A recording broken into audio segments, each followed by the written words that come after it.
ശബരിമലയിൽ അയ്യപ്പ ഭക്തരുടെ തിരക്ക് തുടരുകയാണ്. ഇന്നലെ രാത്രി 11 മണിവരെ 9,000-ലധികം ഭക്തരാണ് ദർശനം നടത്തിയത്. രാവിലെ നട തുറന്ന് ഇതുവരെ 22,000-ലധികം ഭക്തർ ദർശനം നടത്തിയിട്ടുണ്ട്. രജിത് കുമാർ ചേരുകയാണ്. രജിത്ത്, ഓരോ ദിവസം കഴിയുന്തോറും ശബരിമലയിൽ ഈ ഭക്തരുടെ എണ്ണം കൂടി വരുന്നു. ക്രമീകരണങ്ങൾ ഒരുക്കിയിട്ടുണ്ട്. എന്നിരുന്നാൽ പോലും അവർക്ക് സുഗമമായ രീതിയിൽ അയ്യപ്പ ദർശനം നടത്താൻ സാധിക്കുന്നുമുണ്ട്.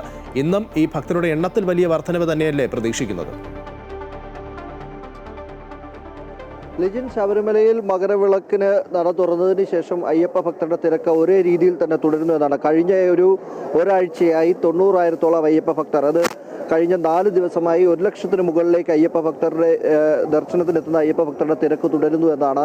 ഇന്നലെ മാത്രം 91,333 അയ്യപ്പ ഭക്തരാണ് 11 മണി വരെ ദർശനം നടത്തി 18-ാം പടി കയറി ദർശനം നടത്തിയിരിക്കുന്നത് എന്നാണ് കണക്കുകൾ സൂചിപ്പിക്കുന്നത്. ഏറ്റവും പ്രധാനം, ഓരോ ദിവസവും അയ്യപ്പ ഭക്തരുടെ തിരക്ക് വർദ്ധിച്ചുകൊണ്ടിരിക്കുന്നു. ഇന്നിപ്പോഴും രാവിലെ മുതൽ തന്നെ അയ്യപ്പ ഭക്തരുടെ തിരക്ക് തുടരുകയാണ്. അത് ശബരിപീഠത്തിന് താഴെ വരെ അയ്യപ്പ ഭക്തരുടെ നീണ്ട നിര തുടരുന്നു. അത്ര മണിക്കൂറുകൾ കാത്തുനിന്നതിന് ശേഷമാണ് അയ്യപ്പ ഭക്തർ ഇന്നും ദർശനം നടത്തുന്നത്. കഴിഞ്ഞ ദിവസങ്ങളിലും ഇത് തന്നെയായിരുന്നു സ്ഥിതി. ഏകദേശം 6 മണിക്കൂറിന് മുകളിൽ അയ്യപ്പ ഭക്തർ ദർശനം നടത്താൻ വേണ്ടി മാത്രം കാത്തു നിൽക്കേണ്ട ഒരു സ്ഥിതിയാണ് ഇപ്പോൾ തുടരുന്നത്. നിലവിൽ ഇപ്പോൾ 18-ാം പടി വഴി കയറുന്ന അയ്യപ്പ ഭക്തരുടെ കണക്കനുസരിച്ചാണ് ശബരിമലയിൽ ദർശനത്തിനെത്തുന്ന അയ്യപ്പ ഭക്തരുടെ കണക്കുകൾ കണക്കാക്കുന്നത്. 73 പേരാണ് മിനിറ്റിൽ ഇപ്പോഴത്തെ കണക്ക് പ്രകാരം ശബരിമലയിൽ ദർശനത്തിന് 18-ാം പടി കയറുന്നത്. അത് 10 മിനിറ്റിൽ ഏകദേശം 800-നടുത്ത് 799-ഓളം അയ്യപ്പ ഭക്തർ കയറുന്നുണ്ട് എന്ന കണക്കാണ് ഇവർ ഇപ്പോൾ നൽകിയിരിക്കുന്നത്. എന്തുതന്നെയായാലും ഈ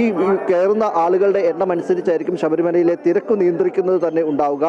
ഇപ്പോൾ പമ്പയിൽ നിന്നടക്കം രാവിലെ പമ്പയിൽ നിന്നും അയ്യപ്പ ഭക്തരെ നിയന്ത്രിച്ചാണ് കടത്തിവിട്ടിരുന്നത്. ഈ പമ്പയിൽ നിയന്ത്രിക്കുന്ന സമയത്ത് തന്നെ അത് നിലയ്ക്കലേക്കും തുടരുന്നു എന്നത് തന്നെയാണ് ഏറ്റവും പ്രധാനപ്പെട്ട കാര്യം. നിലവിൽ കൂടുതൽ സമയവും അനൗൺസ്മെന്റ് അടക്കം പോകുന്നുണ്ട്. കൂടുതൽ അയ്യപ്പ ഭക്തരുടെ തിരക്ക് വർദ്ധിക്കുന്നതിനാൽ സന്നിധാനത്ത് നിന്നും അയ്യപ്പ ഭക്തർ വളരെ വേഗത്തിൽ ദർശനം നടത്തി മടങ്ങണം എന്ന അനൗൺസ്മെന്റ് അടക്കം തുടരുകയാണ്.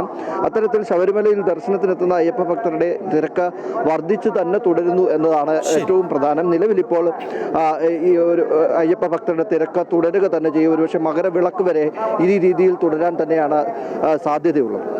ശരി, എന്നാലും ശബരിമലയിൽ ഭക്തരുടെ എണ്ണം വർദ്ധിക്കുന്നു. അതിനനുസരിച്ചുള്ള ക്രമീകരണങ്ങളും ഒരുക്കിയിട്ടുണ്ട്. രജിത്താണ് വിവരങ്ങൾ നൽകിയത്.